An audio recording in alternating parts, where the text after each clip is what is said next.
আবু জেহেল একটা লোকের কাছ থেকে টাকা হাওলাত নিছে। আবু জেহেল ছিল একটা ছেঁচড়া টাইপের লোক, টাকা হাওলাত নিলে আর দিত না, দোকানে বাকি খাইলে আর সেই বাকি টাকা দিত না। এমন কিছু ছেঁচড়া লোক এলাকায় আছে কি আছে না? আবু জেহেল ছিলেন এই টাইপের লোক। মক্কার মানুষের কাছ থেকে অনেক কিছু হাওলাত নিত, টাকা নিত, অর্থ নিত, কিন্তু আবু জেহেল দিত না। একদিন আবু জেহেল বাজারে গেলেন, একটা লোক উট বিক্রি করতে আসছে, উট ঘোড়া। আবু জেহেলের একটা লাল ঘোড়া পছন্দ হইল, যায়া ওই ঘোড়ার মালিককে বলে ঘোড়াটা আমার কাছে বিক্রি করো। বলে ঠিক আছে আবু জেহেল, তুমি মক্কার বড় নেতা, ঠিক আছে তোমার কাছে বিক্রি করলাম। কত দিরহাম? বলে 100 দিরহাম। কয়শো দিরহাম? বলে আবু জেহেল অর্থটা আগে আদায় করো, কারণ মনে মনে বলে আমি জানি তোমার স্বভাব চরিত্র। আবু জেহেল বলে শোনো, তোমাকে আমি 100 দিরহাম না আরো 10 দিরহাম বাড়ায় দিব, তুমি আমাকে ঘোড়াটা দিয়া দাও, আগামীকাল সকালবেলা আমার বাড়িতে যায়া 110 দিরহাম নিয়ে আসবা। এই কথা বলে আবু জেহেল ওই ব্যক্তির থেকে ঘোড়াটা নিল। নেওয়ার পরে 2 দিন 3 দিন পর্যন্ত পাওনাদার আবু জেহেলের বাড়িতে যায়। আবু জেহেল আর ওই ঘোড়ার টাকা পরিশোধ করে না, হুমকি দামকি মারে, কই পেটা কিসের টাকা পাবি, একদম পিটায় ফাটায় এলাম, গেলি আমি মক্কার বড় নেতা, আমার কাছে এসেছ টাকা চাইতে। এখন তো বেচারি মক্কার গলিতে গলিতে ঘোরে, আবু জেহেলের ছেঁচড়ার থেকে তো টাকা আদায় করতে জুতা কয়েক জোড়া ক্ষয় হয়ে গেছে, কি এর টাকা আদায় করব। গেলে আবু জেহেল তরবারি বাই করে, দেখছস একবারে ঢুকায় দেব, যা। এবার ওই লোক আবু লাহাবের কাছে যায়, আবু সুফিয়ানের কাছে যায়, ওলীদ ইবনে মুগিরার কাছে যায়, সবার কাছে যায়, ধর্ণা ধরে, বলে ও তোমরা মক্কার বড় বড় নেতা, আবু জেহেলের কাছে আমি ঘোড়ার টাকা পাই, দেয় না, একটু শোধ করে দাও, টাকাটা আমাকে আদায় করে দাও।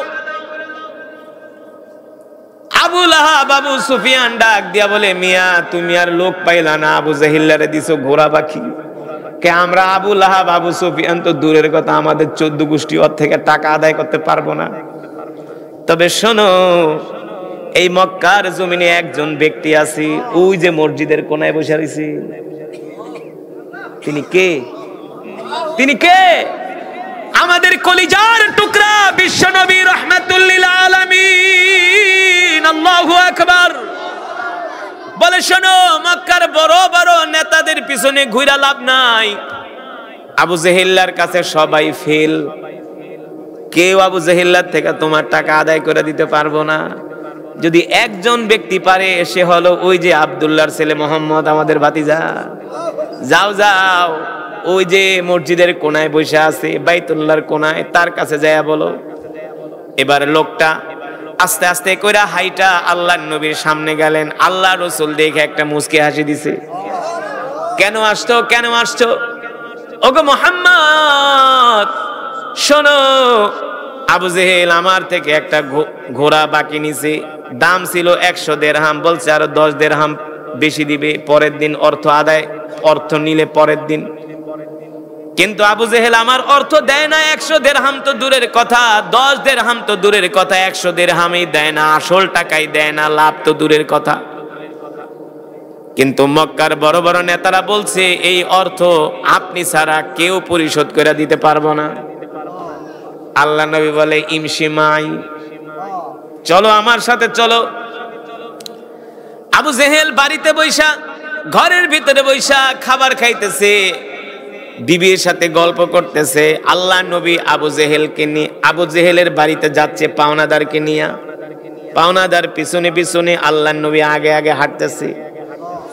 এবার আবু জেহেলের বাড়ির সামনে যায়, ঘরের দরজার মধ্যে নক করছে, ইফতাহিল বাব ইয়া আবু জাহেল উখরুজ মিনাল বাইত, ঘর থেকে বের হও। আল্লাহু আকবার। আল্লাহর নবীর এক ধমকে আবু জেহেল থরথর কইরা কাঁপতেছে। ইয়া আম্মি মুহাম্মদ, তুমি আমার বাড়ির ঘরের দরজায়, এ মুহাম্মদ তুমি কেন আসছো ভাতিজা? ইয়া আম্মিল গালি, ইয়া আম্মিল গালি। আবু জেহেল কয় আমার কলিজার টুকরা ভাতিজা, মানে ধমকের চোটে থরথর করে কাঁপতেছে। ভাতিজা তুমি আমার বাড়িতে। আল্লাহ নবী ডাক দিয়ে বলে, আবু জেহেল তুমি নাকি এই লোক থেকে ঘোড়া বাকি আনছো? আবু জেহেল কয় হ্যাঁ আনছি। কয় তাড়াতাড়ি টাকা পরিশোধ করো। আবু জেহেল বলে, ভাতিজা একটা মিনিট সময় দাও, তাড়াতাড়ি ঘরে যায় আবু জেহেলের স্ত্রী উম্মে জামিল রেখা, বেডি তাড়াতাড়ি টাকা দে, মোহাম্মদে আইছে। এবার পাওনাদারের টাকা যদি না দেই মোহাম্মদ আমাকে ছাড়বে না। আল্লাহু আকবার, জোরে বলেন আল্লাহু আকবার। কেমন ছিলেন আমার নবী? থরথর কইরা কাঁপতে কাঁপতে আল্লাহর নবীর কাছে আইসা বলে, না মোহাম্মদ, আমি আমার ঘোড়ার পাওনা টাকা পরিশোধ করে দিলাম। সুবহানাল্লাহ বলেন। এবার পাওনা টাকা যখন পরিশোধ করে দিছে, পাওনাদার চলে গেছে। ওই দিক দিয়ে আবু জেহেল, আবু সুফিয়ান, আবু লাহাব আবার গোয়েন্দা পাঠাইছে, যা তো যা দেখতো আসলে মোহাম্মদের লাগে কি আচরণ করে আবু জেহেল। কে আমরা এত বিচার সালিশ করলাম, টাকা উড়ায় দিতে পারলাম, আবু জেহেল আমগো কথা শুনলই না, পাত্তাই দিল না। কিন্তু মোহাম্মদের সাথে কি আচরণ করে একটু আমাদের কাছে আইসা বলবা। আবু সুফিয়ান, আবু লাহাব যে গোয়েন্দা পাঠাইছে, সে আইসা দেখছে আবু জেহেল আল্লাহর নবীকে দেখার পরে ভয়ে থরথর করে কাঁপতেছে। এই দৃশ্যটা ওই গোয়েন্দা দেখছে কি দেখছে না? দেখছে না যে আবু জেহেল এমন একজন হারামি টাইপের লোক যে কাউরে ভয় পায় না, কিন্তু আল্লাহর নবীর দিকে থরথর করে কাঁপে। মক্কার ভিতরে খবর হয়ে গেছে, শুনছো তোমরা আর কি নেতা? এ আবু সুফিয়ান, আবু লাহাব, ওয়ালিদ ইবনে মুগিরা, তোমরা আর কি নেতা? তোমাদেরকে আবু জেহেল ভয় পায় না, কিন্তু মুহাম্মদকে দেখলে থরথর করে কাঁপে। আল্লাহু আকবার। আবু সুফিয়ান আর আবু লাহাব খেপছে, আমরা এত বিচার সালিশ করলাম, আমাদেরকে পাত্তা দিলা না, আর মুহাম্মদের ভয়ে তো ঠিকই টাকা দিয়া দিছো। যদি আমাদের ভয়ে দিতা তাহলে তো আমাদের সম্মান আরো বাড়তো। ওই লোক যায় কইতো আবু সুফিয়ান টাকা আদায় করে দিছে। কথা বুঝেন? আপনাদের এলাকায় যদি কাউরে কোনো বিচার সালিশ দেন, সে যদি আর বিচার করতে যায়, তার কথা যদি না মানে, সে লজ্জা পায় কি পায় না? পরে লাস্টে কি কয়, বাবারে আমি চেষ্টা করছি, পারি নাই, আমারে মাফ করো, অন্যজনের কাছে যাও। তখন আর তার মান সম্মান থাকে? আরে কথার উত্তর দেন না কেন? ওই যে আবু জেহেল, আবু লাহাব, আবু সুফিয়ানরা গোয়েন্দা পাঠাইছে, যায় দেখ আবু জেহেল কি আচরণ করে।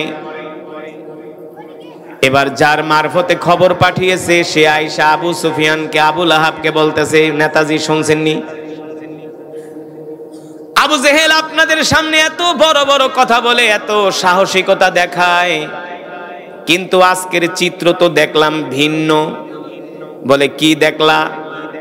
বলে শোনেন আবু সুফিয়ান, আবু লাহাব, আবু জেহেল মোহাম্মদকে দেখার সাথে সাথে থরথর করে ভয়ে কাঁপতেছি। আল্লাহু আকবার।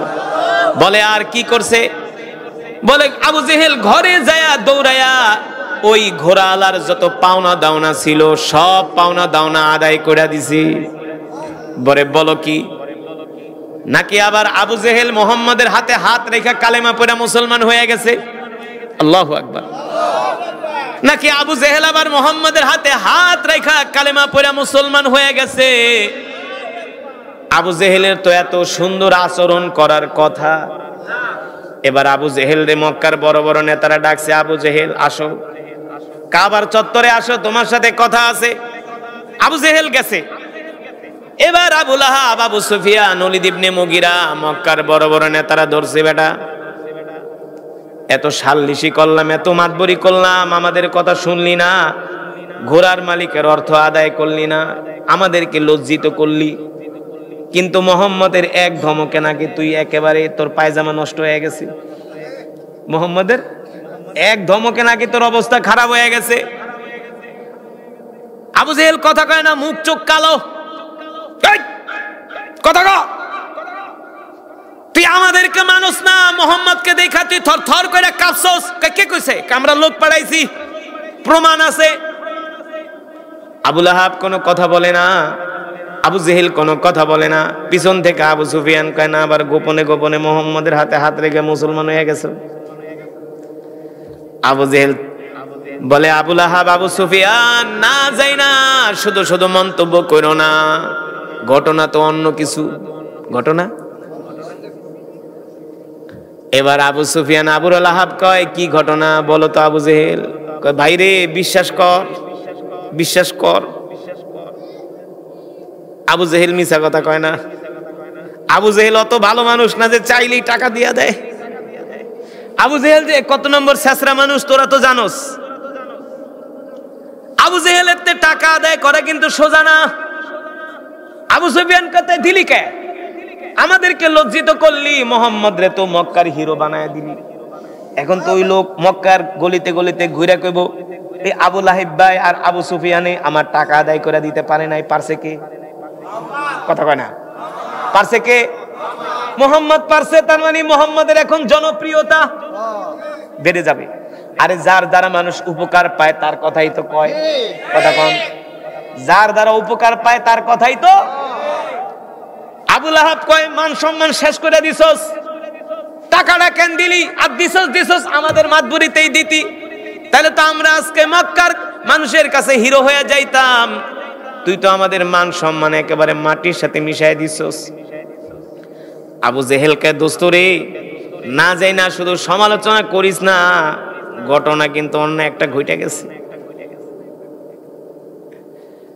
আবু লাহাব কয়, কি ঘটনা, কি ঘটনা? আবু জেহেল কয়, শোন আবু সুফিয়ান, মুহাম্মদ যখন আমার বাড়ির দরজায় যায় আমারে ডাক দিছে, এক ডাকের চড়ে আমার হার্টবিট বাইরে গেছে। আমি কাঁপতে কাঁপতে দৌড়ায় ঘরের দরজায় আইসা দেখি দুইটা বড় বড় বাঘ আমার দিকে হা কইরা তাকায় আছে। কি? দুইটা বড় বড় বাঘ আমার দিকে হা কইরা তাকায় আছে, আর কয়, তাড়াতাড়ি টাকা দে, নাইলে এখনই তোরে খামু। আল্লাহু আকবার, জোরে বলেন আল্লাহু আকবার। এটা ছিল আল্লাহ রসুলের মুজিজা। আল্লাহর নবীকে আল্লাহ তাআলা বেইজ্জতি করবেন না, ঠিক কিনা বলেন? কেন আল্লাহ তাআলা তার হাবিবকে বেইজ্জতি করবেন? তিনি তো হলেন রাহমাতুল লিল আলামিন। আল্লাহু আকবার। আল্লাহ তাআলা কোরআনুল কারীমের মধ্যে সে কথাই বলছেন, ওয়ামা আরসালনাকা ইল্লা রাহমাতাল লিল আলামিন। আল্লাহু আকবার। ও মুসলমান, আল্লাহ রাব্বুল আলামিন কোরআনুল কারীমের মধ্যে বলেন, লাকাদ জাআকুম রাসূলুম মিন আনফুসিকুম আজিজুন আলাইহি মা আনিতুম হারিসুন আলাইকুম বিল মুমিনিনা রাউফুর রহিম। ফাইন তাওয়াল্লাউ ফাকুল হাসবিয়াল্লাহু লা ইলাহা ইল্লাহু আলাইহি তাওয়াক্কালতু ওয়া হুয়া রাব্বুল আরশিল আযীম। আল্লাহ রাব্বুল আলামিন বলে, দুনিয়ার মানুষ, আমি আল্লাহ তোমাদের মধ্য থেকে তোমাদের জন্য এমন একজন নবী পাঠাইছি, যেই নবী কিনা তার জীবনের চেয়েও তোমাদেরকে ভালোবাসে। আল্লাহু আকবার। ও যুবক, ও মুসলমান, তোমার মায়ের চেয়ে, তোমার বাবার চেয়েও আল্লাহ নবী তোমাকে ভালোবাসি। আমাদের মায়ের চেয়ে, বাবার চেয়েও আল্লাহর নবী আমাদেরকে ভালোবাসি। এই কথা কি আমার কথা? কে বলছেন? আল্লাহ কোরআনুল কারীমের মধ্যে বলছেন, লাকাদ জাআকুম রাসূলুম মিন আনফুসিকুম আজিজুন আলাইহি মা আনিতুম হারিসুন আলাইকুম বিল মুমিনিনা রাউফুর রহিম। আল্লাহ রাব্বুল আলামিন বলেন, আমি তোমাদের জন্য এমন একজন নবী পাঠাইছি, যেই নবী কিনা তার জীবনের চেয়ে উম্মতকে ভালোবাসে। শুধু তার জীবনের চেয়ে উম্মতকে ভালোবাসে না, তার সন্তান ফাতেমার চেয়েও ভালোবাসে, স্ত্রীদের চেয়েও ভালোবাসে, তার চাচা আব্বাসের চেয়েও ভালোবাসে। আল্লাহর নবী ডাক দিয়ে বলে, উম্মত, আমি নবী তোমাদেরকে এত বেশি ভালোবাসি, এত বেশি ভালোবাসি, যেই ভালোবাসা আমি আমার পরিবারের কাউকে দেই নাই। আল্লাহু আকবার। সেই নবীর উম্মত আমরা, কিন্তু হিসাব নিকাশ করতে হবে। যেই নবী আমাদেরকে এত ভালোবাসলেন, আমরা সেই নবীকে কতটুকুন ভালোবাসি বলেন? নবীর সুন্নত আমাদের মাঝে নাই। খাওয়ার ভিতরে নবীর সুন্নত নাই, কথার ভিতরে নবীর সুন্নত নাই। নামাজ পড়তে যায়, নবীর মেসওয়াক সুন্নত ব্যবহার করে না। মুসলমান ঢিলা কুলুপ ব্যবহার করে না, কুকুরের মতো দাঁড়ায় দাঁড়ায় পেশাব করে। কথা কন, বয়স হয়ে গেছে 60-70, এখনো দাঁড়ায় পেশাব করে? নাই, অভাব নাই, অভাব নাই। বর্তমানে বাংলাদেশে বৈশা প্রস্রাব করার চেয়ে দাঁড়ায় প্রস্রাব করে না মানুষ বেশি। কলেজ ইউনিভার্সিটির অধ্যাপক, ভাইস চ্যান্সেলর, বড় বড় সরকারি চাকরিজীবী কিন্তু দাঁড়ায় পেশাব করে, বসে পেশাব করে না।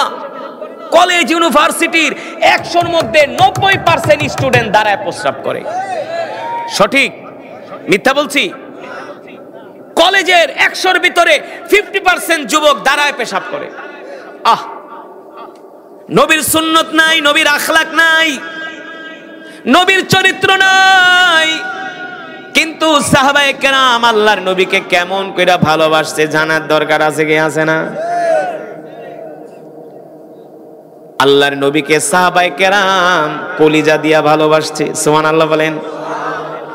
আল্লাহর নবীকে সাহাবায়ে কেরাম জীবন দিয়া ভালোবাসছে। আল্লাহু আকবার। ছোট্ট একটা উদাহরণ দিলে বুঝবেন সাহাবায়ে কেরাম আল্লাহর নবীকে কেমন কইরা ভালোবাসছে। রাসূলের একজন সাহাবী ছিলেন যার নাম হলো আবু তলহা। নাম কি? আবু তলহা রাদিয়াল্লাহু তাআলা আনহু। বর্তমানে যেখানে মসজিদে নববী, 1450 বছর আগে তো এমন মসজিদ ছিল না, সেটা তো ছিল একটা মরুভূমির মধ্যে ছোট্ট একটা ঘর। 1450 বছর আগে আধুনিক বিল্ডিং ছিল? ছোট্ট একটা ঘর ছিল মসজিদে নববী। চতুর্পাশে ছিল বিশাল মরুভূমি আর বড় বড় বাগান, খেজুর বৃক্ষের বাগান, বড় বড় পাহাড়, বড় বড় জঙ্গল। 1450 বছর আগে ওই মসজিদে নববীর পাশে একটা খেজুরের বাগান ছিল যার নাম হলো বাইরুহা। নাম কি? বাইরুহা হলো মদিনার সবচেয়ে বড় খেজুরের বাগান। আর ওই বাগানের মালিকের নাম হলো সাহাবী আবু তলহা রাদিয়াল্লাহু তাআলা আনহু।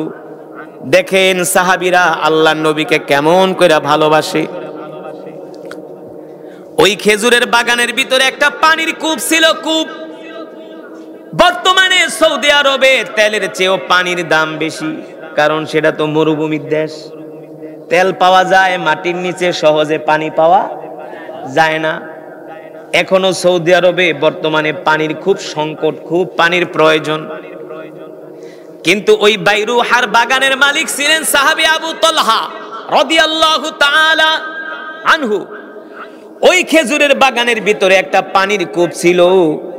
আর তৎকালীন মক্কা মদিনায় যাদের কাছে পানির কূপ ছিল তারা হলো সবচেয়ে বড় ধনী মানুষ। আর ওই যে বাইরুহা খেজুরের বাগানের ভিতরে পানির কূপ, মদিনার সব মানুষগুলো ওই কূপ থেকে পানি খায়। কি করে? শুধু মদিনার সব মানুষ ওই কূপ থেকে পানি খায় না, আল্লাহর নবী নিজেও মাঝে মাঝে আইসা এই কূপ থেকে পানি খায়। আল্লাহর নবী স্বয়ং নিজে আসে বাইরুহায় কূপে, ওই খেজুরের বাগানে আইসা আল্লাহর নবী মাঝে মাঝে বিশ্রাম নেয় আর ওই কূপ থেকে পানি খায়। আল্লাহর নবী নিজেও পানি পান করে। কিন্তু আল্লাহ তাআলা কোরআনুল কারীমের আয়াত নাজিল করলেন, লান তানালুল বিররা হাত্তা তুনফিকু মিম্মা তুহিব্বুন ওয়া মা তুনফিকু মিন শাইইন ফাইন্নাল্লাহা বিহি আলিম। আল্লাহু আকবার। আল্লাহ তাআলা এই আয়াত নাজিল করে দিলেন, তোমরা ততক্ষণ পর্যন্ত পরিপূর্ণ ঈমানদার হইতে পারবা না, আল্লাহর মহব্বত পাইবা না, যতক্ষণ পর্যন্ত তোমাদের প্রিয় বস্তুটা আল্লাহর রাস্তায় কোরবানি না করবা। সুবহানাল্লাহ বলেন। যদি তোমরা আল্লাহ তাআলার ভালোবাসা চাও তাহলে তোমরা তোমাদের প্রিয় বস্তুটা আল্লাহর রাস্তায় কি করো? দান করে দাও, দান করে দাও। দেখেন এই আয়াত নাজিল হওয়ার পরে আল্লাহর নবী মসজিদে নববীতে বসে বয়ান করতেছে, তোমরা যদি আল্লাহর সন্তুষ্টি অর্জন করতে চাও তাহলে তোমরা তোমাদের প্রিয় বস্তু আল্লাহর রাস্তায় দান করে দাও। এই কথা শোনার পরে সাহাবী আবু তলহা দাঁড়ায় গেছে। দাঁড়ায় বলো, গো আল্লাহর নবী, মদিনার সবচেয়ে বড় খেজুরের বাগানের মালিক আমি। আল্লাহ নবী কোন বাগান? ওই বাইরুহা। আবু তালহা রাদিয়াল্লাহু তাআলা আনহু বলেন, নাম, ওই বাইরুহার খেজুরের বাগানের মালিক আমি। আল্লাহ নবী বলে, আবু তালহা তোমার বাগানে না একটা পানির কূপ আছে? সাহাবী বলে হ্যাঁ। আল্লাহ নবী বলে, আমিও তো মাঝে মাঝে তোমার ওই বাগানে যায় পানি খাই, আমিও ওই মাঝে মাঝে তোমার ওই বাগানে যায় পানি পান করি। আল্লাহ নবী বলে, তোমার এই কূপ, তোমার এই বাগান তো মদিনার সবচেয়ে বড় বাগান, যেই বাগানে অনেক খেজুর হয়, যেই খেজুর বিক্রি করে তুমি অনেক অর্থ উপার্জন করো, তোমার অনেক অর্থ আসে এই বাগান থেকে। আবু তালহা রাদিয়াল্লাহু তাআলা আনহু বলে, ওগো আল্লাহর নবী, আমি আবু তালহা ঘোষণা করতেছি, আজকে যে কোরআনের আয়াত নাজিল হয়েছে, আমি আল্লাহ আল্লাহ রসুলের ভালোবাসা পাওয়ার জন্য, আল্লাহ আল্লাহ রসুলকে সন্তুষ্ট করার জন্য আমার প্রিয় কূপ, আমার প্রিয় কূপ, আমার প্রিয় বাগান বাইরুহা আমি আল্লাহ আল্লাহ রসুলের জন্য দান করে দিলাম। জোরে বলেন আল্লাহু আকবার। ওগো নবী, আমি আল্লাহ আল্লাহ রসুলের ভালোবাসার জন্য আমি আমার প্রিয় কূপ, প্রিয় বাগান আল্লাহর রাস্তায় দান করে দিলাম।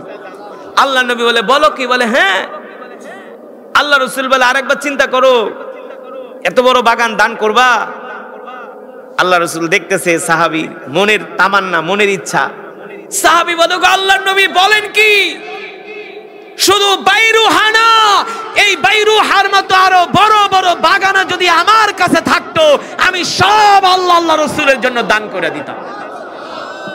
কেমন করে ভালোবাসতো হযরত সাহাবায়ে কেরাম, কতটা মহব্বত করতেন আল্লাহ আল্লাহ রসুলকে। শুধু এখানেই শেষ না, আজকে তো আমরা পৃথিবীতে মানুষকে নেতা মনে করি না, আমরা যাদেরকে নেতা মনে করি আসলে তাদের চরিত্রের কোনো ঠিক নাই। আমরা মিছিল করি, আমার নেতার চরিত্র ফুলের চেয়ে পবিত্র, নামাজ পড়ে না, স্লোগান দেয়, ভাইজান বলতেছে স্লোগান দেয়, আমার নেতার চরিত্র ফুলের মতন পবিত্র, মাগার নামাজ পড়ে না। একক তো মুসলমান, যেটা আপনাদেরকে বুঝাতে চাচ্ছি, মুসলমানের নেতা পৃথিবীর কোন মানুষ হতে পারে না যদি আল্লাহ রসুলের চরিত্র আদর্শ তার মাঝে না থাকে। কয়জন নেতার মাঝে আল্লাহ রসুলের চরিত্র আছে বলেন? কয়জন নেতার মাঝে আল্লাহ রসুলের আখলাক আছে? কয়জন নেতার মাঝে আল্লাহ রসুলের নেতা হওয়ার যেই গুণ, যেই যোগ্যতা, সেই যোগ্যতা কয়জন নেতার মধ্যে আছে? অথচ সত্যিকার অর্থে মুসলমানদের নেতা হলেন বিশ্বনবী রহমাতুল লিল আলামিন। যেই নবীর চরিত্রের সার্টিফিকেট দিয়েছেন স্বয়ং আল্লাহ তাআলা, ইন্নাকা লাআলা খুলুকিন আযীম। আম্মা জান আয়েশা রাদিয়াল্লাহু তাআলা আনহার কাছে সাহাবীর আয়েশা বলে, আম্মা জান খাদিজা রাদিয়াল্লাহু তাআলা, আয়েশা রাদিয়াল্লাহু তাআলা আনহাকে বলেন, আপনি আমাদের নবীর চরিত্র সম্বন্ধে কিছু ওয়াজ করেন, বয়ান করেন। আম্মা জান বলে, কেন, তোমরা কি কোরআন পড়ো না? সাহাবীরা বলেন, হ্যাঁ আমরা তো কোরআন পড়ি। আম্মা জান বলে, যদি তোমরা কোরআন পড়ে থাকো, গোটা কোরআন হলো বিশ্বনবীর চরিত্র। বলেন সুবহানাল্লাহ। কিন্তু সেই নবীর আখলাক, সেই নবীর আদর্শ আমাদের মাঝে নাই। যদি সেই নবীর আখলাক আদর্শ আমাদের মাঝে থাকতো, তাহলে এই সমাজের মধ্যে মারামারি, কাটাকাটি, হানাহানি, হিংসা বিদ্বেষ থাকতো না। ঠিক কিনা বলেন? আজকে আমরা দুনিয়ার পিছনে সময় ব্যয় করি, কিন্তু দ্বীনের জন্য সময় আমরা ব্যয় করতে রাজি না। 5 ওয়াক্ত নামাজ পড়তে 24 ঘন্টার ভিতরে আর কয় ঘন্টা সময় লাগে? 5 ওয়াক্ত নামাজ পড়তে কি 5 ঘন্টা লাগে? 3 ঘন্টা লাগে? 2 ঘন্টা লাগে? না, 5 ওয়াক্ত নামাজ পড়তে অনলি 1 ঘন্টা 10 মিনিট সময় লাগে। কয় ঘন্টা? কয় ঘন্টা? 1 ঘন্টা 10 মিনিট। কিন্তু 24 ঘন্টার মধ্যে আমরা 1 ঘন্টা 10টা মিনিট সময় আল্লাহকে দিতে পারি না। আমরা দিনের কাজ করতে চাই না, রাতের পর রাত আমরা সিনেমা দেখা কাটায় দেই, নাটক দেখা কাটায় দেই, খেলা দেখা কাটায় দেই, গল্প করে কাটায় দেই, জুয়া খেলা কাটায় দেই। কিন্তু একটু কোরআনের মজমায় আয়েশা গভীর রজনী পর্যন্ত বসার সময় হয় না। কথা কন। যদি নির্বাচন হয় বাংলাদেশে দেখবেন রাত 2টা পর্যন্ত দোকানে বয়া বয়া বাংলা সিনেমা দেখবো আর চা খাইবো। এক নেতার থেকে খাইবো রং চা, আর একজনের থেকে খাইবো দুধ চা, একজনের থেকে খাইবো রসগোল্লা, আর একজনের থেকে খাইবো রসমালাই। হ্যাঁ, খালি খাওন আর খাওন, রাত 2টা 3টা পর্যন্ত বয়া বয়া বিড়ি টানবো আর নেতার পিছনে ঘুরবো। অথচ নেতা তো ছিলেন আমাদের বিশ্বনবী রাহমাতুল লিল আলামিন, যার চরিত্র রাতের আধারেও যেমন সূর্যের আলোতেও তেমন। ঠিক কিনা বলেন? সেই নবী এই দুনিয়ার জমিনে কোরআন নিয়ে আসলেন, কোরআনের দাওয়াত দিলেন। মক্কার কাফেররা নবীর উপরে এত অত্যাচার করলো, জুলুম করলো, নির্যাতন করলো, আল্লাহর নবী এক মুহূর্তের জন্য কোরআনের দাওয়াত থেকে এক চুল পরিমাণ দূরে সরে যায় নাই। ঠিক কিনা বলেন? আজকে যদি আমাদেরকে বলা হয় ভাই চলো একটু দিনের কাজ করি, একটু কোরআনের দাওয়াত দেই, দিনের দাওয়াত দেই, সেই সময় আমাদের মাঝে নাই। বলে আমার সময় নাই। 3 দিনের লেগা যদি শুধু দাওয়াত তবলিগে লেগা তশকিল করেন, কবে আমার সময় নাই। কবে ভাই আমার ব্যবসা আছে, ক্ষেত খামার আছে, এইটা আছে ওইটা আছে, আমি গেলে আমার বউরে দেখবো কে, আমি গেলে আমার পরিবার দেখবো কে? বলে কি বলে না? আমি মালয়েশিয়ায় গেছি, যাওয়ার পরে এক বাঙালিরে জিজ্ঞেস করি বাড়ি কই? হুজুর বিবারিয়া। আমি কি কয় বছর মালয়েশিয়া? বেশি না 36 বছর। কয় বছর? কয় বছর? আমি কি আপনার বউরে দেখে কে? কথা কয় না। আপনার বউরে কে দেখে? 36 বছর ধরে বিদেশ থাকে, তার বউরে কেউ দেখা লাগে না? সংসার পরিবার দেহার তো একজন দায়িত্ববান লাগে, লাগে না? আমি কি বউরে কে দেখে? কি কয়? কি কয়? আল্লাহ দেখে। তো 36 বছর বিদেশ করলে যদি তোমার বউরে আল্লাহ দেখে, তা 3 দিনের লেগে তাবলিগে গেলে কি আল্লাহ দেখবো না? কথা কন, কথা কন। 40 দিনের লেগে গেলে আল্লাহ দেখবো না? যদি 36 বছর বিদেশ কাটায় থাকতে পারো, তোমার পরিবার পরিজন যদি ভালো মতো চলতে পারে, তাই যদি তুমি 1 বছরের লেগে বাইরে যাও, আল্লাহকে দেখবে না? হ্যাঁ, বর্তমানে দাওয়াত ও তাবলীগ হলো পৃথিবীর সবচেয়ে হক দল, যারা নিজেদেরটা খায়। কি? নিজেদেরটা খায়, নিজের কষ্টের টাকা খরচ করে, নিজের মাথায় গাট্টি লইয়া বস্তা লইয়া গ্রামে গ্রামে মহল্লায় মহল্লায় দেশে দেশে ঘুরা কালেমার দাওয়াত দেয়, কালেমার দাওয়াত দেয়। আমি সেই ইন্দোনেশিয়ার সুমাত্রা দ্বীপে গিয়েছি, সেখানেও পাহাড়ের মধ্যেও দেখেছি দাওয়াত ও তাবলীগের বাইরা দিনের দাওয়াত দিতেছে। 2017 সনে বাংলাদেশ থেকে আমি মালয়েশিয়ায় গেলাম সরকারিভাবে। ওরা ওদের স্বাধীনতা দিবসে প্রতি বছর সারা পৃথিবী থেকে আন্তর্জাতিক কারি দাওয়াত দেয়, দিয়া তারা কেরাত মাহফিল করে, কোরআন কনফারেন্স করে, ওরা ওদের স্বাধীনতা দিবসে। আর আমরা তো বাঙালি, অনেক ধনী দেশ আমাদের, ঠিক না? আমরা তো বাঙালি অনেক ধনী, আমরা তো সিঙ্গাপুর হয়ে গেছি, আমেরিকা হয়ে গেছি। মানে চাপা ছাড়া বাঙালির আর কোনো জোরই নাই। বাঙালি সব হইলো কাঙ্গালি, এখনো মালয়েশিয়া যায় কামলা খাটে। আজকে মালয়েশিয়া এত উন্নত কেন জানেন? মালয়েশিয়া উন্নত হওয়ার একমাত্র কারণ হলো মালয়েশিয়ার প্রত্যেকটা মুসলমান সুন্দর করে কোরআন পড়তে পারে। মালয়েশিয়ার একজন ড্রাইভারকে যদি আপনি নামাজে দাঁড় করায় দেন, আব্দুর রহমান সুদাইসির মতো কোরআন তেলাওয়াত করে নামাজ পড়াবে। বর্তমান মালয়েশিয়ার যিনি প্রেসিডেন্ট আনোয়ার ইব্রাহিম, নাম কি? আনোয়ার ইব্রাহিম বর্তমান মালয়েশিয়ার রানিং প্রেসিডেন্ট। তিনি কোরআনে হাফেজ, তিনি নামাজের ইমামতি করে। আর আমগো চাচা ইনুস সাহেবকে যদি আপনি নামাজে দাঁড়ান, দেখবেন এর পায়জামা নষ্ট হয়ে গেছে। হ্যাঁ, তার পায়জামা নষ্ট হয়ে গেছে। আর তার সাথে যদি উপদেষ্টা আছে, এটির কথা বাদই দিলাম। শুধু ইনুস না, এর আগেও যারা রাষ্ট্র পরিচালনা করছে সবগুলো হলো জাহেল, একটাও কোরআন পড়তে পারে না, নামাজ পড়ে না। আর মালয়েশিয়ার প্রতিটা মানুষ বাধ্যতামূলক তাদের কোরআন শিখতে হবে। মালয়েশিয়ার একেবারে নার্সারি প্লে থেকে ইউনিভার্সিটি পর্যন্ত বাধ্যতামূলক ধর্মীয় শিক্ষা শিখতে হবে। আর আমাদের দেশে আইছে স্কুলে স্কুলে গানের শিক্ষক নিয়োগ দিতে, খরাত করে বিদেশে যায় পয়সা আনে, আমরা কামলাগিরি করে বিদেশে পয়সা পাঠাই, আর তোমরা দামি দামি গাড়ি লইয়া চলো। হ্যাঁ, এই যে এই দেশের এমপি মন্ত্রীরা যে দামি গাড়ি দিয়া চলে, এদিকে ওদের বাপদাদার টাকা? এগুলো আমাদের টাকা, আমাদের জনগণের পয়সা, আমাদের ব্যাট, আমাদের ট্যাক্স, আমাদের কষ্টার্জিত পয়সা দিয়ে ওরা দামি গাড়িতে ঘোরে। মালয়েশিয়ার প্রেসিডেন্ট আনোয়ার ইব্রাহিম, তার মন্ত্রীরা সবাই কোরআন পড়তে পারে, সবাই। প্রতিটা মসজিদে মসজিদে মাগরিবের পরে কোরআনের তাফসির হয় বাধ্যতামূলক। এখন বর্তমানে মালয়েশিয়াতে প্রতিটা মসজিদে বাধ্যতামূলক কোরআনের তাফসির হয়। যেটা বলতেছিলাম, মালয়েশিয়ার একটা জায়গা নাম হলো বুকিত বিনতান। নাম কি? মালয়েশিয়ার সবচেয়ে খারাপ জায়গা। খারাপ জায়গা বুঝেন?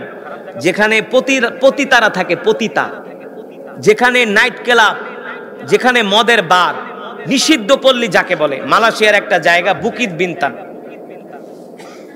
আমি একটা প্রোগ্রামে যাচ্ছি ওই কুয়ালালামপুরের বুকিত বিনতানের পাশ দিয়া। এক বাঙালি আমাকে বলে, হুজুর, যিনি আমাকে প্রোগ্রামে নিয়ে যাচ্ছেন কুয়ালালামপুর থেকে প্রায় 100 কিলোমিটার, সম্ভবত এই জায়গাটার নাম গেন্থিং হাইল্যান্ড, কিন্তু আরো আগে হইতে পারে একটা জায়গা। তো এই বুকিত বিনতানের পাশ দিয়ে যখন যাচ্ছি, আমাকে এক বাঙালি বলে, হুজুর, দেখতেছি ওই জায়গাটায় লাল নীল বাতি, ঢোল তবলা মিউজিকের আওয়াজ, ঠাস ঠুস। আমি বললাম, এখানে কি? বলে, হুজুর, এটা মালয়েশিয়ার এমন একটা জায়গা, এটা দিনের বেলা ঘুমায়, রাত্রে বেলা সজাগ হয়। মানে আপনি দিনের বেলা ওই এলাকায় গেলে একটা কুত্তাও পাইবেন না। দিনে সব ঘুমায় আর রাত্রেবেলা কি জাগে। এবার জায়গা কি করে বোঝেন? যত জুয়া, মদ, যত খারাপ কাজ সব ওই জায়গায় হয়।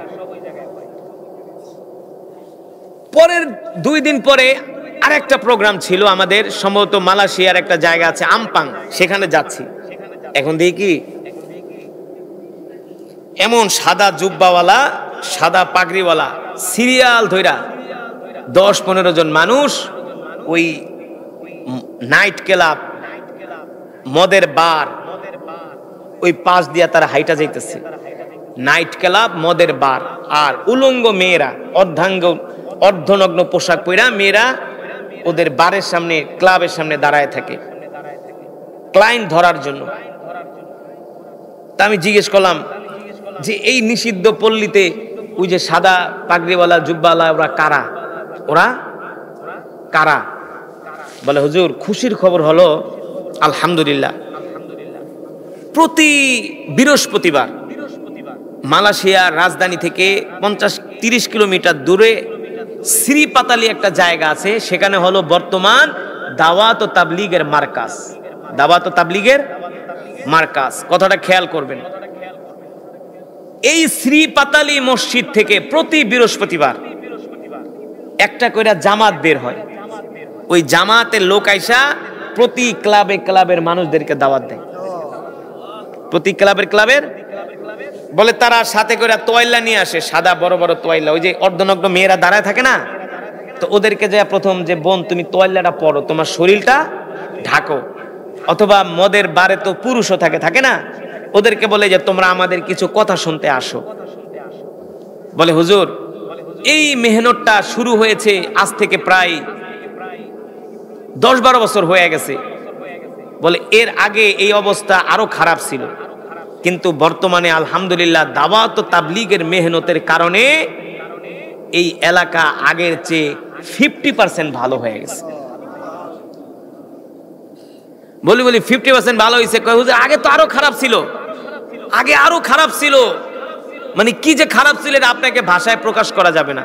আমি বলি, তাহলে এই যে এখনো যে মদের দোকান, বার, এগুলো বন্ধ করে না কেন সরকার? বলে, হুজুর, বলে এখন এই এলাকায় আগে কোনো মসজিদ ছিল না, এখন এই এলাকায় অনেকগুলো মসজিদ হয়েছে। ওই মদের বারের পাশে অনেকগুলো মসজিদ হয়েছে। বলে, এই দাওয়াত তাবলীগের মানুষরা বুঝানোর কারণে তারা এখন অনেকে এই গুনাহ ছাইরা দিয়া, এসব ব্যবসা ছাইরা দিয়া তারা ভালো কাজের দিকে ধাবিত হচ্ছে, ভালো কাজ করতেছে, দিনের কাজ করতেছে। তো দাওয়াত তাবলীগ এমন একটা হকের জামাত যারা নিজেদেরটা খায়। কি করে? আপনার কাছে যে কইছে যে আমাকে 2 বেলা খাওয়ান, বলছে কোনোদিন? তাবলীগের মানুষ বলতে পারবে? কেউ বলতে পারবে যে আমাদের থেকে 5 কেজি চাল চাইছে? বলতে পারবে? যে 500 টাকা চাইছে? বলতে পারবেন না। দাওয়াত তাবলীগ তো এমন একটি জামাত যারা নিজেদেরটা খায়া, নিজেদেরটা পয়রা মানুষদেরকে দাওয়াত দেয়। আমি ছোটবেলায় পুরান ঢাকা একটা মসজিদে তারাবি পড়াইতাম, নওয়াবপুর মসজিদ, নবাবপুর মসজিদ, পুরান ঢাকায় গুলিস্তানে। তা আমার যে মসজিদের সভাপতি ছিল খুব পাজি টাইপের লোক, কোনো হুজুর ঠুজুর কেউ দেখতে পারতো না। হুজুরকে দেখলে আল্লাহ জঙ্গি, আল্লাহ জঙ্গি। হুজুর দেখলে মানে খালি কিন্তু হাফিজ সাহেব আপনি খুব ভালো মানুষ, আপনার কোরআন তেলাওয়াত আমার ভালো লাগে, আপনি খুব ভালো। এছাড়া যত হুজুর পাইতো কাউরে দেখতে পারতো না। আর মসজিদের সভাপতি ছিল বাপের সভাপতি, দাদার সভাপতি, বুঝেন নাই, অর্থের গরম, এই কারণে সে সভাপতি। তা আমি যখন নোয়াপুর মসজিদে ঢুকলাম তারাবি পড়াইতে, এখন দাওয়াত তাবলীগের কিছু ভাইরা, ভাই কোনোভাবে এই লোকটারে আমরা লাইনে আনতে, কারো কথা শুনে না ভাই, কারো কথা শুনে না, হুজুররা ধারে কাছেও যাইতে পারে না। হ্যাঁ মসজিদের সভাপতি ঠিক মতো নামাজও পড়তে আহে না। তো ভাই এই লোকটারে কিভাবে লাইনে আনা যায়? তো দাওয়াত তাবলীগের মানুষ হ্যাঁ মেহনত করতে লাগলো তার পিছনে, বারবার দোকানে যায়, ভাই আসেন না একটু মসজিদে আসেন, আমাদের তালিমে একটু বসেন। ধর্মিয়া যাও খায় মিয়া, খাইলে কাম পাও না নাকি? হ্যাঁ রাস্তায় রাস্তায় ঘুরু আর তাবলীগগিরি করো, যাও মিয়া কাম করো। কবে আমরা তো কাম করেই খাই, সপ্তাহে 6 দিন কাম করি, একদিন দাওয়াত তাবলীগের কাজ করি, কাজ করেই তো খাই। তো ওই লোকটার পিছনে মেহনত করতে করতে করতে করতে এখন একদিন রমজানের তারাই বইরা বাসায় গেছি। এখন ওই সভাপতি আমার, হাফিজ সাহেব আপনার লোক একটা কথা আছে, ওই যে কিছু মোল্লা সবসময় খালি আমার পিছনে ঘুরে, কোন তো হালায় কি করি? একটা মানুষ যদি বারবার হালায় এমনি যদি ডিস্টার্ব করে একটা লজ্জা লাগে না? আমি কি হয়েছে কর না, খালি করে তাবলিগে যেতে তাবলিগে যেতে, আরে হালা এই সময় কেমন আছে নাকি? কোন এত ব্যবসা বাণিজ্য হিসাব নিকাশ থেকে আমি যাইয়া পারম নাকি? আমি কই ভাই যেহেতু ডাক্তার আছে একদিনের লেগে একটু যান না। পরে হ্যার ওয়াইফ খুব ধার্মিক মানুষ, আমার ইশারা দিয়ে হুজুর আপনি একটু বুঝান। আমি কই ভাই চলেন না একটু, 1-2 দিনের লেগে চলেন একটু, একদিনের লেগে লন না, অসুবিধা কি? পরে বুঝাইতে বুঝাইতে ঠিক আছে যান, আপনি যেহেতু কইছেন তাহলে আমি যাবো, অসুবিধা নাই, আমি যাবো, সত্যি করে গেলাম আমি যাবো। আর বড় গাই জামা কাপড় যা আছে গাটি মুটি সব রেডি করে দিও, আমি অগলাগে 3 দিন লেগে তাবলিগে যাবো। তো তাবলিগে গেছে, যাওয়ার পরে রাত্রবেলা ঘুমাইছে, ঘুমানোর পরে ওই যে তাহাজ্জুদের সময় না, ফজরের 1 ঘন্টা আধা ঘন্টা আগে ওইটা সাথীরা তাহাজ্জুদ পড়ে না, তো কিছু সাথী যায়া এইভাবে হাত আর পাও টিপে, ভাইজান ওঠেন নামাজের টাইম হইছে, একটু উঠবেন, ওঠেন। অনেক ঘড়ির দিকে তাকায় দেখে 3টা বাজে, আরে মিয়া আলে ফজরের নামাজ অনেক, আপনারা 3টা বাজে ডাকতেছেন কে? জান না মিয়া আল্লাহ নামাজই পড়ি না ফজর, আর হ্যাঁ আমার তাহাজ্জুদের লেগে ডাকতে। পরে হেরা তো ডেকে ডুকে গেছে গা, অন্ধে সবাই তাহাজ্জুদ পড়তাছে। পরে কয় হালায় সবাই তাহাজ্জুদ পড়ে, আমি যদি হইয়া থাকি খারাপ দেখা যায় না? কয় হুজুর আমি উঠছি, উঠা উজু মুজু করে সূরা কালাম যা পড়ি খাড়ায় গেছি গা, তাহাজ্জুদ পড়লাম, তাহাজ্জুদ পড়ে আল্লাহ ফজরের লেগা, ফজর নামাজের লেগে বয়ে রয়েছি, তসবিহ একটা লয়ে গেছি। হুজুর কেমন জানি, কয় হুজুর বিশ্বাস করেন বাসায় এসি ছেড়ে ঘুমায় না, কিন্তু মসজিদে ফ্লোরে ঘুমাইছে, আল্লাহ ঘুমায় পড়ছে। আবার এই যে খাইতে বইছে, তাবলীগের কি কথা ভাই, নিজে কম খাই অপর ভাইকে বেশি খাওয়াই, ডান দিক থেকে খাই, বিসমিল্লাহ বইলা খাই, হ্যাঁ পেট ভরলে আলহামদুলিল্লাহ বলি নাকি? হুজুর এত সুন্দর করে কইতাছে বিসমিল্লাহ বইলা খাই, ডান দিক থেকে খাই, নিজে কম খাই অপর ভাইরে বেশি খাই, এই কথা তো জীবনে শুনি নাই, খালি শুনছে আল্লাহ বেশি করে খাও, বেশি করে খাও। হুজুর বিশ্বাস করেন প্রথম দিন আমার যেমনি আদর করে ঘুমের থেকে উঠাইছে, আমার বউ কোনোদিন এমনি আমার আদর করে উঠায় নাই। গেল প্রথম দিন, দ্বিতীয় দিন আল্লাহ হ্যাঁ আইছে, কয় ভাই একটু সূরা কারা শিখেন, নামাজ কালাম তো যা পড়েন। পরে তাবলীগের এক আলেম সাথী হ্যাঁ সুন্দর করে সূরা কালাম পড়াইছি। কয় হুজুর হ্যাঁ আমার এত আদর করে পড়াইলো, ছোটবেলা যে মক্তবে পড়ছি না, ওই মক্তবের ফিল্ডটা পাইছি। হেদায়েতের মালিক কে? আল্লাহ। পরে সাথীরা রান্না করে, কয়েক শত কোটি টাকার মালিক, কম হলো 3 থেকে 4টা মার্কেটের মালিক। ছোট ছোট পোলাপান রান্তা আছে, ধরো তোমরা ছোট মানুষ রান্না দেও, আমিও তোমার একটু কাম করি। নিজে যে একা হুজুর আমি পেঁয়াজ কাটা শুরু করছি, জীবনে তো পেঁয়াজ কাটি নেই, ডাইল দেওয়া শুরু করছি, মসজিদ পরিষ্কার শুরু করছি। বলে হুজুর নিজের কোনোদিন ঘরও পরিষ্কার করি নাই, একটা জামাও পরিষ্কার করি নাই। এই নিজের হাত দিয়ে আমি মসজিদ ঝাড়ু দিছি, মসজিদ মুছছি। আমি বলি ভাই আপনি মসজিদ মুছেন নাই, মসজিদ ঝাড়ু দেন নাই, আপনি আপনার দিলের ময়লাটা পরিষ্কার করছেন।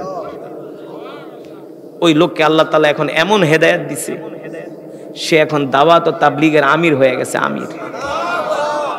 এখন যেই মসজিদে দাওয়াতে যায়, সেই মসজিদে তাবলীগে যায়, সেই মসজিদের বাথরুম পরিষ্কার করে। তার দোকানে নির্দেশ দিয়া দিছে, আমার দোকানে যে কর্মচারী হইবা বছরে কম হইল 1 চিল্লা লাগাইতে হইবে। হেদায়েতের মালিক কে? আল্লাহ। আসলে আমরা কিয়ামত পর্যন্ত আল্লাহ নবী বলছেন লা তাযালু তাইফাতুম মিন উম্মতি যাহিরিনা আলাল হক। আল্লাহ তাআলা কিয়ামত পর্যন্ত এই জমিনের মধ্যে একটা হকের দল প্রতিষ্ঠিত রাখবে। কিসের দল? আরে জোরে বলেন কিসের দল? যেই হকের দল তারা কোরআনের কথা বলবে।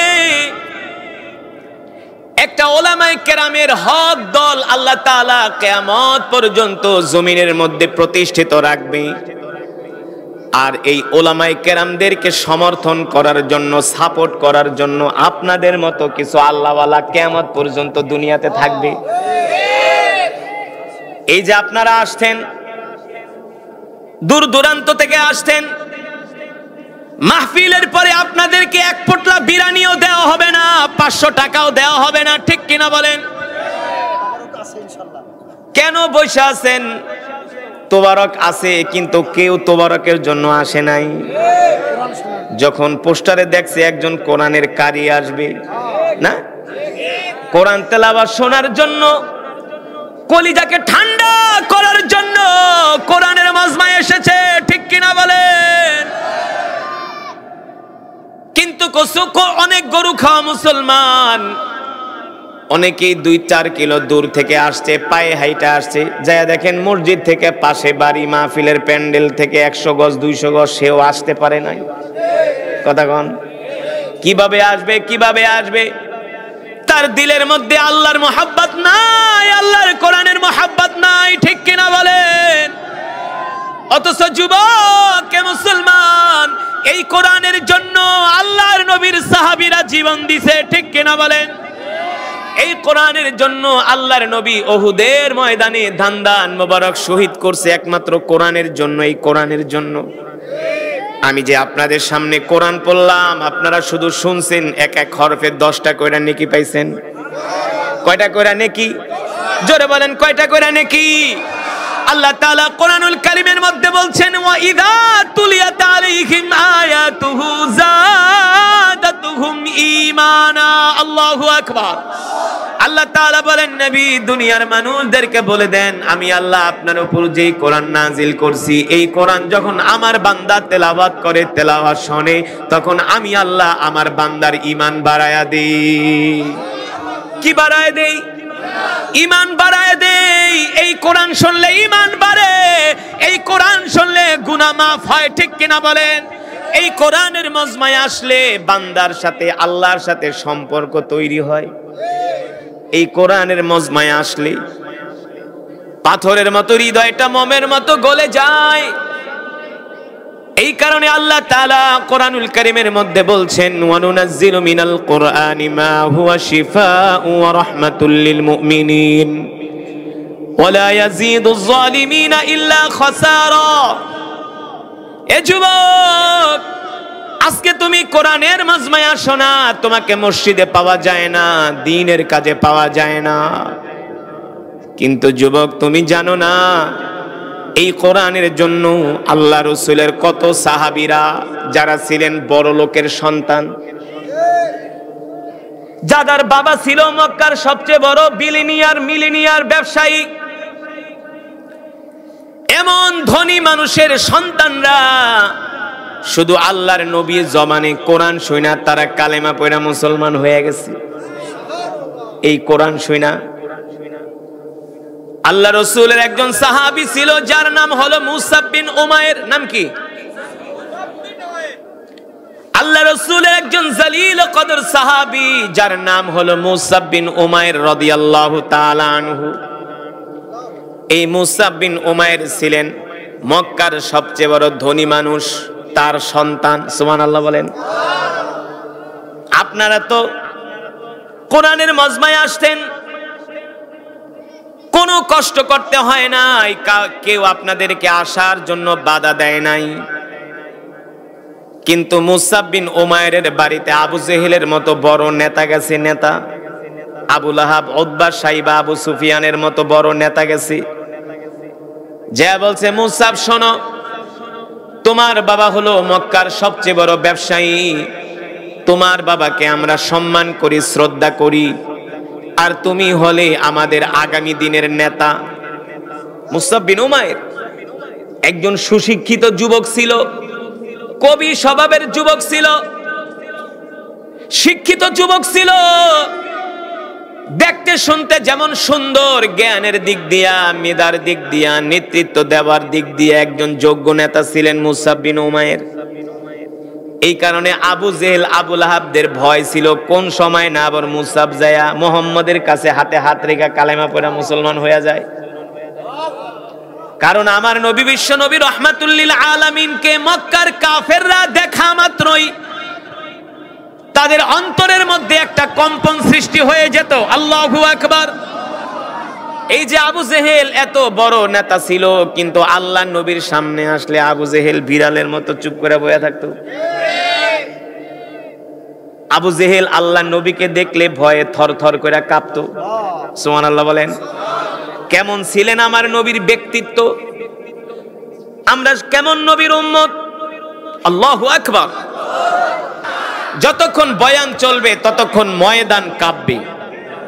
রাজি আছেন? রাজি আছেন? যাতে করে আশেপাশের মানুষগুলো বোঝে এখানে কিছু আল্লাহর পাগলেরা বসে আছে।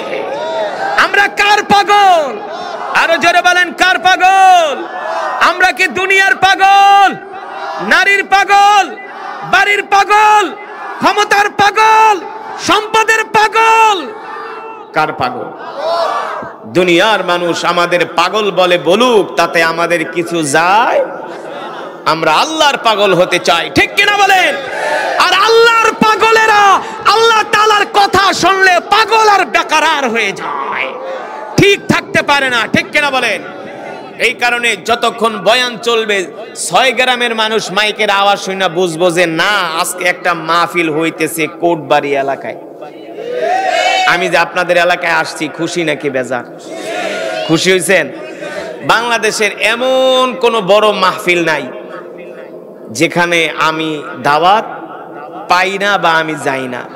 সেই চরমনার ময়দান বলেন, সেই হাটাজারি মাদ্রাসা বলেন, লালবাগ মাদ্রাসা বলেন, সেই মোহাম্মদপুর জামিয়া রহমানিয়া বলেন, এইদিকে সেই ফরিদপুরের গোহারডাঙ্গা বলেন, বাংলাদেশের সব বড় বড়, এই বাহাদুরপুরে, সব জায়গায় আপনাদের এই এলাকাটা, এই মাহফিলটা শুধু নিয়েছি আপনাদের এলাকার, অত্র এলাকার সুনামধন্য আলেম মাওলানা সেলিম সাহেব, হাফেজ মাওলানা সেলিম সাহেব, তার রিকোয়েস্টে যে হুজুর আমাদের এলাকায় একটু চলেন।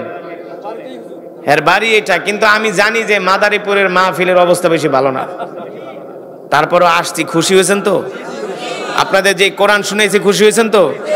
আরে মিয়া, খুশি কেন হইবেন না বলেন? এই মাহফিলে যারা আসছেন, আমি যে কোরআন পড়ছি আপনারা শোনার কারণে এক এক হরফে 10টা করে নেকি পেয়েছেন। সুবহানাল্লাহ বলবেন না? শুধু এখানেই শেষ না, আমি যদি 10,000 শব্দ পড়ি, 10,000কে 10 দিয়া গুণ দেন, নগদ 1 লক্ষ নেকি পেয়েছেন। যদি 20,000 শব্দ পড়ি, 10 দিয়া গুণ দেন, নগদ 2 লাখ নেকি পেয়েছেন। শুধু এখানেই শেষ না, এই মাহফিলে যারা উপস্থিত হয়েছেন সকলেই 1 খতম করে কোরআন শরীফের সওয়াব পেয়েছেন। 1 খতম করে করে কোরআনুল কারীমের সওয়াব পেয়েছেন। কিভাবে বলেন তো? মাশাআল্লাহ, আমি সূরা ইখলাস 3 বার পড়েছি। হাদিস শরীফে এসেছে, সাহাবী আবু সাঈদ আল খুদরি রাদিয়াল্লাহু তাআলা আনহু থেকে হাদিসটি বর্ণিত। আল্লাহর নবী বলেন, কেউ যদি সূরাতুল ইখলাস 3 বার তেলাওয়াত করে, আল্লাহ তাআলা তার আমলনামায় পূর্ণ 1 খতম কোরআনুল কারীমের সওয়াব দান করে। এই মজমায় আসার কারণে এই ছোট বাচ্চাটা ও 1 খতম করে কোরআনুল কারীমের সওয়াব পাইছে। তার মানে আজকের এই মাহফিলে কয়েক শত খতমে কোরআনের সওয়াব হয়েছে, ঠিক কিনা বলেন? মা বোনরা যারা আশেপাশে থেকে শুনতেছেন, মা বোনরাও পেয়েছেন। তার মানে এতগুলো খতমে কোরআনের সওয়াব আজ পর্যন্ত এলাকায় কমই হয়েছে। তো এই মজমার মধ্যে যদি দোয়া করা হয়, আল্লাহ দোয়া কি ফিরায় দিবে? আপনাদের দিল কি বলে? আল্লাহ এই দোয়া ফিরায় দিতে পারে? আমার দিল বলে পারে না। নিশ্চয় আল্লাহ তাআলা আজকে আমাদের দোয়া কবুল করবেন, এই করবেন ইনশাআল্লাহ। আমরা আল্লাহ তাআলার কাছে দোয়া করি, মালিক এই খতমে কোরআনের সওয়াব আমাদের মা বাবার কবরে পৌঁছায়া দেন। আরো জোরে সরে বলি আমিন। এখন বলেন, বর্তমানে যদি এই মাহফিলে আসার কারণে না এক খতম করে কোরআনের সওয়াব পাইছেন, বর্তমানে এক খতম কোরআন খতম পড়াইতে গেলে কি দরকার বলেন? কি লাগে? কি লাগে? অনেক কিছু লাগে। এক খতম কোরআন পড়াইতে হইলে কমসে কম 10 জন ইমাম দাওয়াত দিতে হয়। কয়জন লাগে না? 10 জন ইমাম 3 পারা করে যদি কোরআন পড়ে, তাও 1 থেকে 1.5 ঘন্টা 2 ঘন্টা সময় লাগে। 10 জন ইমামের কম যদি দাওয়াত দিয়া খতম পড়ান, তারা যদি 1-1.5 ঘন্টায় খতম পড়ে, তাইলে বুঝবেন যে ডাল মে কুছ কালা হে, ঠিক মতো আদায় করে নাই। একবারে সত্য কথা। 10 জন ইমাম দাওয়াত দিলে 1.5-2 ঘন্টা লাগে 3 পারা করে কোরআন পড়তে। মিনিমাম 1.5 ঘন্টা লাগবে 3 পারা কোরআন পড়তে, একবারে তার তিলের সাথে সহি করা। তো 10 জন ইমাম দাওয়াত দিলেন, ইমাম সাহেবকে আপনার বাড়িতে এসে মাগনা কোরআন পড়ে যাব, খায়ালে কাম নাই। উত্তর পাড়ার ইমাম কইব মিয়া আমার সময় নাই, দক্ষিণ পাড়া কইব দৌড় যান, পশ্চিম পাড়ার ইমাম কইব ঠিক আছে যাইতে পারি, তো দেশি মুরগি ঠুরগির ব্যবস্থা কইরো, আবার ব্রয়লার ঠয়লার খাওয়ায়ও না। আর এক ইমাম কইব আমার ডায়াবেটিস, একটু দেশি গরুর দুধ দিয়ে একটু মিষ্টান্ন রাইন দো। যদিও আমাদের দক্ষিণবঙ্গের মানুষ আলহামদুলিল্লাহ অনেক মেহমানদারিতে তারা খুব আগায়া। আমি ওই দক্ষিণবঙ্গেরই মানুষ, আমার বাড়ি শরীয়তপুরে। বাংলাদেশে আমি যত জেলায় ওয়াজ করতে যাই, আমি বক্তাকে জিগাই, ওই মিয়া পদ্মার ওই পারে গেছেন কেমন লাগছে? কয় হুজুর পদ্মার ওই পারের মানুষগুলো খুব ভালো। 1 নম্বরে তাদের রান্না ভালো, আমাদের এই দক্ষিণ অঞ্চলের রান্না মজা। ওই চিটাগাং সিলেটে গেলে আপনি খাওয়ান মুখেও দিতে পারবেন না। আমি চিটাগাং সিলেট ওয়াজে গেলে রোজা রাখি, রোজা কি করুম, খাইতে পারি না, ডায়রিয়া হয়ে যায়। আর আমাদের দেশে মেহমানদারি করতে গেলে কম হলে আমরা 10টা আইটেম রাখি। আমার বাড়িতে ওয়াজ করাই, যেই বক্তা যায় 30 আইটেমের খাওয়ান দেয়, খায়া খায় হুজুর ওয়াজ আর করুম কি, খাইতে খাইতে অবস্থা খারাপ। তা আমাদের দক্ষিণ অঞ্চলের মানুষ হলো শিক্ষিত, ভদ্র, মেহমানদের ভালোবাসে, আলেমদেরকে ভালোবাসে। কারণ এই মাটি হযরত হাজী শরীয়তুল্লাহ রহমাতুল্লাহ আলাইহির ঘাঁটি, যিনি ছিলেন ব্রিটিশ বিরোধী আন্দোলনের রাজপথের লড়াকু সৈনিক, ঠিক কিনা বলেন? কে হাজী শরীয়তুল্লাহ? কে? সরাসরি যিনি ব্রিটিশ বিরোধী আন্দোলন করছে। আমাদের এই দক্ষিণ অঞ্চলের মানুষগুলো অন্য অন্য জেলার মানুষের চেয়ে অনেক ধার্মিক, অনেক ধার্মিক আলহামদুলিল্লাহ। তো যেটা বলছিলাম, বর্তমানে এক খতম কোরআন পড়াইতে গেলে 10 জন ইমাম দাওয়াত দিতে হয়, দেশি মুরগি রানতে হয়, দেশি গরুর দুধ দিয়ে পায়াস রানতে হয়, গরুর গোশত রানতে হয়, পোলাও রানতে হয়। তো খাওয়াইতে জায়গা 10,000। হুজুরা যদি মুরগির রান খায়, আপনারা ঝোলও তো খান, খান তো হ্যাঁ। তো খাওয়াইলেন, দোয়া টোয়া হয়ে গেল। জোহরের পর যাওয়ার সময় কইলো হাওলাদার সাহেব গেলাম, মানে কি ये हाल तेरा चाल है मकसूद तेरा माल है, ঠিক কিনা? না, হাদিয়া দিবেন, হাদিয়া দেওয়া নেওয়া কি সুন্নাহ, হাদিয়া দিবেন। তার মানে আপনাদের বুঝাইতে, আমি এটাই বুঝাতে চাচ্ছি, বর্তমানে এক খতম কোরআন পড়াইতে গেলে কম হইলেও 20,000 টাকা খরচ আছে। কিন্তু আপনারা একটু কষ্ট করে খালি আজকের মাহফিলে আসছেন, একটু বসছেন, এক খতম করে কোরআনের সওয়াব পাইছেন, খুশি নাকি বেজার? বলি আলহামদুলিল্লাহ। আল্লাহ কবুল করে নেন, বলি আমিন। আপনাদেরকে এতগুলা কথা এটুক বুঝানোর জন্য বলছি। রাগ করছেন? কষ্ট পাইছেন? তাহলে শেষ পর্যন্ত থাকবেন তো? মোনাজাত দিয়া যাইবেন তো? না শেষ করে দিম? শেষ করে দিম? বয়ান চলবে কতক্ষণ? মাশাআল্লাহ, মাত্র আর 15 থেকে 20 মিনিট ওয়াজ চলবে। কিন্তু আমরা ধৈর্য ধরে বসবো ইনশাআল্লাহ, একজন ওঠাউঠি করব না, তোবারক খেয়ে মেহমানদারি গ্রহণ করে আমরা একসাথে বাড়িতে যাব ইনশাআল্লাহ। আল্লাহ আমাদের কবুল করুন, বলি আমিন। যেটা বলছিলাম আল্লাহর বান্দারা, মনে আছে নাকি? কোন কথা? অনেকেই না যায় না, দূর থেকে আমরা দাওয়াত ও তাবলীগের অনেক সমালোচনা করি। আসলে এদের কাছে আসতে হবে, এই দাওয়াতের সাথে জুড়তে হবে, এই দাওয়াতের সাথে কাজ করতে হবে। এই দাওয়াত ও তাবলীগের কারণে আজকে পৃথিবীর লক্ষ লক্ষ মুসলমান যারা দিন জানতো না তারা আজকে দিন শিখেছে, যারা নামাজ পড়তে পারতো না তারা সূরা কারা শিখছে, তারা নামাজ শিখছে। বিশ্বাস করেন, আপনি না যায় না বিরোধিতা করতে পারেন, আপনি একটু তাদের সাথে মিশেন। নবীওয়ালা কাজ কাকে বলে? 50-60 বছরের একজন বৃদ্ধ মানুষ, সে নিজের কাঁধে করে ডেকছি হান্ডি পাতিল মাথায় নিয়ে এলাকা এলাকায় ঘোরা, এটা কি সোজা কথা নাকি? সোজা কথা না।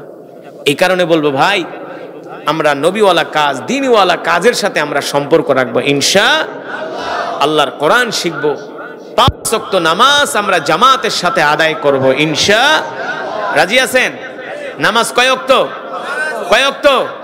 ফজরের নামাজ বাদে আমরা নামাজ পড়ব কয় ওয়াক্ত? 4 ওয়াক্ত। ফজর বাদে না। যে ফজরের নামাজ পড়ে না, আল্লাহ তাআলা বলে তার উপরে আমার কোনো জিম্মাদারি নাই। এই কারণে 5 ওয়াক্ত সালাত জামাতের সাথে আদায় করবেন, মিসওয়াক করে নামাজ পড়বেন, দস্তরখানা বিছায় ভাত খাবেন, প্রস্রাব করে ঢিলা কলুব ব্যবহার, আর সব সময় হালাল খাবার খাওয়ার চেষ্টা করবেন, হারাম থেকে দূরে থাকবেন ইনশাআল্লাহ। আল্লাহ তাআলা আমাদের সকলকে তৌফিক দান করুন, বলি আমিন। এতক্ষণ যে কথাগুলো শুনলাম, আল্লাহ রসুলের আখলাক, চরিত্র, আল্লাহ রসুলের সুন্নত গুলো যেন আমরা কদমে কদমে জিন্দা করতে পারি, সুন্নত অনুযায়ী যেন আমরা আমাদের জীবনকে সাজাতে পারি।